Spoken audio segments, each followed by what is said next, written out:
ఆంధ్రప్రదేశ్ అభివృద్ధి కోసం ఆంధ్రప్రదేశ్ ముఖ్యమంత్రి నారా చంద్రబాబు గారు చేస్తున్నటువంటి కృషికి ప్రధాని మోదీ అలాగే హోంశాఖ మంత్రి అమిత్ షా గారు ఫిదా అయ్యి ఆంధ్రప్రదేశ్కి వరాల జల్లు కురిపించారు అనేటువంటి వార్తలు ఇప్పుడు సోషల్ మీడియాలో చక్కర్లు కొడుతున్న నేపథ్యంలో మోదీ గారు ఆంధ్రప్రదేశ్కి కురిపించినటువంటి వరాల జల్లు ఏంటి అనేది మనం విశ్లేషణ చేసుకునేటువంటి ప్రయత్నం చేద్దాం.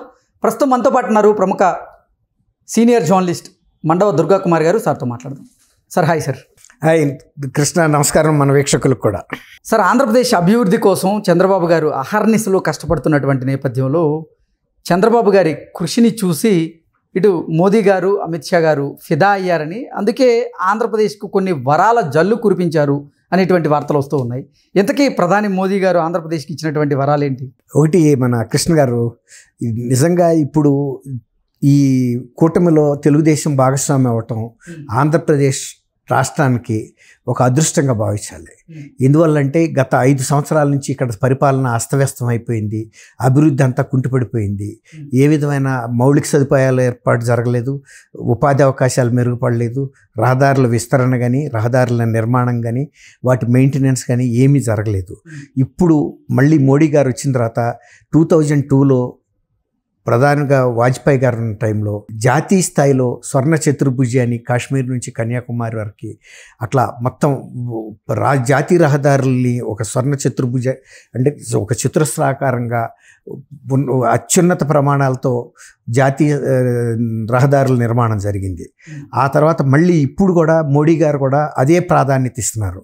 ఇది వివిధ రాష్ట్రాల మధ్యలో ఉన్న జాతీయ రహదారులని ఇంకా స్ట్రెంగ్తన్ చేయాలి గతంలో కన్నా కూడా. ఎందుకంటే జనాభా పెరుగుతూ ఉంది, హై స్పీడ్ రహదారులు అవసరం ఉంది.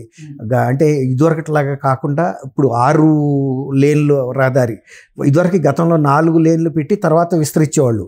అలా కాకుండా ఇప్పుడున్న పరిస్థితుల్లో 6 లేన్లు అవసరమైతే 12 లైన్ల రహదారులు కూడా ఏర్పాటు చేయడానికి కూడా కేంద్ర ప్రభుత్వం పథకాలు రూపీ అంటే సౌకర్యవంతంగా సులభవంతంగా వెళ్ళిపోవాలి, వేగంగా వెళ్ళిపోవాలి, వేగంగాను భద్రతగాను కూడా వెళ్ళాలి. అంటే సేఫ్టీ ఇంటర్నేషనల్ స్టాండర్డ్స్లో చేయబోతున్నారు.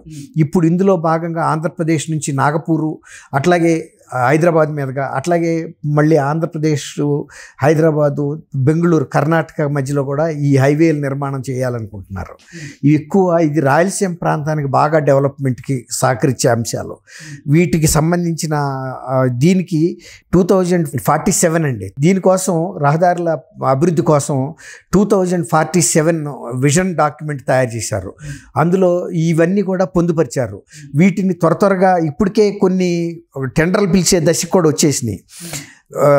ఒక ప్రాంతం నుంచి మరొక సాటికి ఇది హై స్పీడ్ రహదారులు అండి ఇవన్నీ కూడా. ఓకే, ఆంధ్రప్రదేశ్లో ఏ ప్రాంతాల్లో హై స్పీడ్ రహదారులు రాబోతున్నాయి సార్? చెప్తాండి. ఇప్పుడు హైదరాబాద్ నుంచి బెంగళూరు మధ్య వేసేది ఇది హై స్పీడ్. హైదరాబాదు బెంగళూరు పేరే వినపడుతుంది కానీ మధ్యలో రాయలసీమను మొత్తంగా కవర్ చేసుకుంటూ వెళ్తుందండి. ఇది రాయలసీమను మొత్తంగా, ఆంధ్రప్రదేశ్లో ఉన్న రాయలసీమను మొత్తంగా కవర్ చేయడం ద్వారా పారిశ్రామిక కారిడార్ ఏర్పడుతుందండి. ఇక్కడ చాలా భారీ పారిశ్రామిక కారిడార్. ఇది తెలంగాణ కర్ణాటక కాకుండా ఆంధ్రప్రదేశ్కే ఎక్కువ లబ్ధి చేకూరుతుంది. ఇప్పుడు ఎట్లా ఒక మాటలో ఒక లేమ్యాన్ లాంగ్వేజ్లో చెప్పాలంటే, ఒక చెరుగ్గడలో ఆ చివర ఈ చివర పనికిరాదండి. కింద వేళ్ళు ఉంటాయి, ఈ చివర దవ్వ ఉంటుంది, సప్పగా ఉంటుంది. మధ్యలో ఉండే చెరుగ్గడకే దానికి రుచి. ఇప్పుడు సేమ్ ఇది కూడా దీన్ని high speed green field corridor అంటున్నారు. హైదరాబాద్ నుంచి బెంగళూరు ఇది 6 వరుసలతో ఇప్పుడున్న ఎగ్జిస్టింగ్ రహదారి కాకుండా ఇది కొత్తగా చేస్తారండి. దీని మూలన దూరం కూడా తగ్గుతుంది. ఇప్పుడున్న రహదారిని డెవలప్ చేద్దామని అనుకున్నప్పటికీ సర్వే చేస్తే ఇది అంత హై స్పీడ్గా వెళ్ళటానికి పనికిరాదు, సేఫ్టీగా కూడా దానంతట ఉండదు. కాబట్టి ఆల్టుగెదర్ కొత్త రహదారి వేయాలని కూడా నిర్ణయించారు. ఇది ఒకటి అన్నమాట. ఇప్పుడు మాస్టర్ ప్లాన్లో కూడా దీన్ని పొందుపరిచారండి.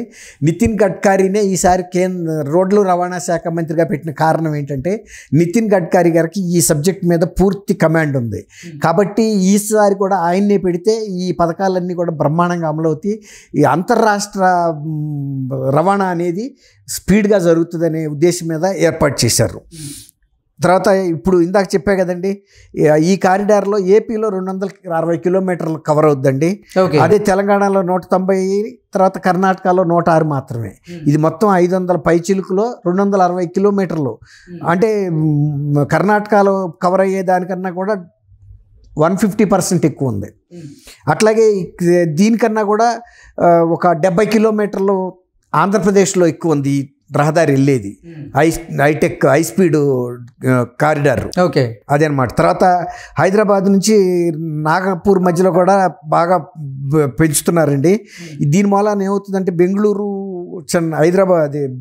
హైదరాబాద్ వేస్తున్నారు కదా, ఇప్పుడు హైదరాబాద్ నాగపూర్ బెంగళూరు మధ్య కూడా ఈ రెండు ఆల్రెడీ ఇటేపు ఒక హైవే డెవలప్ అవుతుంది, ఇక్కడ హైదరాబాద్ నుంచి బెంగళూరు దాకా అవుతుంది కదా.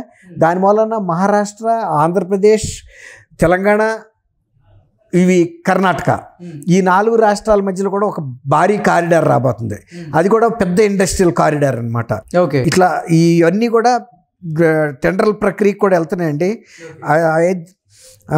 ఇవన్నీ కూడా ఈ హై స్పీడ్ కారిడార్ని 6 లేన్లుగా పెడుతున్నారండి, 4 లేన్స్ అయితే కాదు.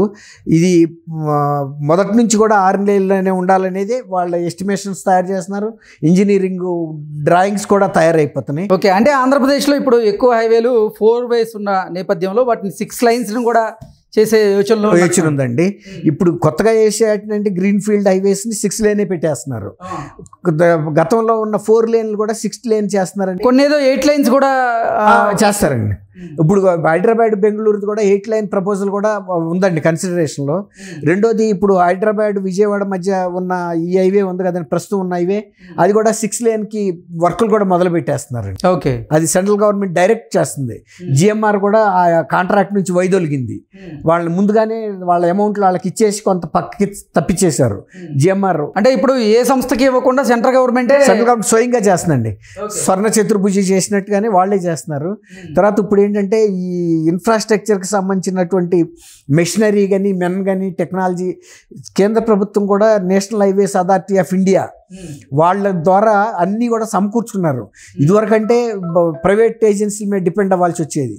ఇప్పుడు వీళ్ళంతటి వీళ్ళు కూడా టేక్ ఓవర్ చేసి స్పీడ్గా పూర్తి చేసే పరిస్థితికి వచ్చేసారండి. ఓకే, అమరావతిని కనెక్ట్ చేసేటువంటి హైవేలు ఏమైనా ఉన్నాయా కొత్తగా? లేకపోతే అమరావతి అనంతపూర్ ఉంది కదండి, అది కూడా వేసేస్తారండి.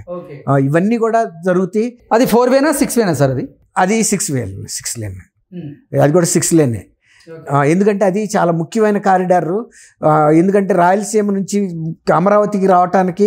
ఓకే, అంటే ఆంధ్రప్రదేశ్లో ఉన్నటువంటి కొన్ని ప్రాంతాలను ఇంటర్నల్గా కనెక్ట్ చేసేందుకు కూడా ఈ రహదారుల నిర్మాణం జరుగుతుంది. చంద్రబాబు నాయుడు గారు గతంలో ఇది ఇచ్చినప్పుడే దానికి సంబంధించిన శాంక్షన్ కూడా అయిందండి. ఈ ప్రభుత్వం వచ్చిన తర్వాత మేము అమరావతిని రాజధానిగా పెట్టుకోలేదు కాబట్టి మాకు అక్కర్లేదని తోలిన మెటీరియల్స్ని వాటిని కూడా ఇతరులను ప్రోద్బలం చేసి తీసుకెళ్ళిపోమన్నారు. ఎందుకంటే అవి అక్కడ కనపడితే మళ్ళీ తర్వాత అన్న రోడ్లు వేస్తారు అని జగన్మోహన్ రెడ్డి గారి ప్రభుత్వంలో జరిగినటువంటి నిర్వాహకం అది. Okay sir, thank you so much. Thank you Krishna గారు, మన వీక్షకులకు కూడా నమస్కారం. సార్, ఆంధ్రప్రదేశ్ అభివృద్ధి కోసం చంద్రబాబు గారు అహర్నిశలు కష్టపడుతున్నటువంటి నేపథ్యంలో చంద్రబాబు గారి కృషిని చూసి ఇటు మోదీ గారు, అమిత్ షా గారు ఫిదా అయ్యారని, అందుకే ఆంధ్రప్రదేశ్కు కొన్ని వరాల జల్లు కురిపించారు అనేటువంటి వార్తలు వస్తూ ఉన్నాయి. ఇంతకీ ప్రధాని మోదీ గారు ఆంధ్రప్రదేశ్కి ఇచ్చినటువంటి వరాలు ఏంటి? ఒకటి, మన కృష్ణ గారు నిజంగా ఇప్పుడు ఈ కూటమిలో తెలుగుదేశం భాగస్వామ్యం అవ్వటం ఆంధ్రప్రదేశ్ రాష్ట్రానికి ఒక అదృష్టంగా భావించాలి. ఎందువల్లంటే గత 5 సంవత్సరాల నుంచి ఇక్కడ పరిపాలన అస్తవ్యస్తం అయిపోయింది, అభివృద్ధి అంతా కుంటుపడిపోయింది, ఏ విధమైన మౌలిక సదుపాయాల ఏర్పాటు జరగలేదు, ఉపాధి అవకాశాలు మెరుగుపడలేదు,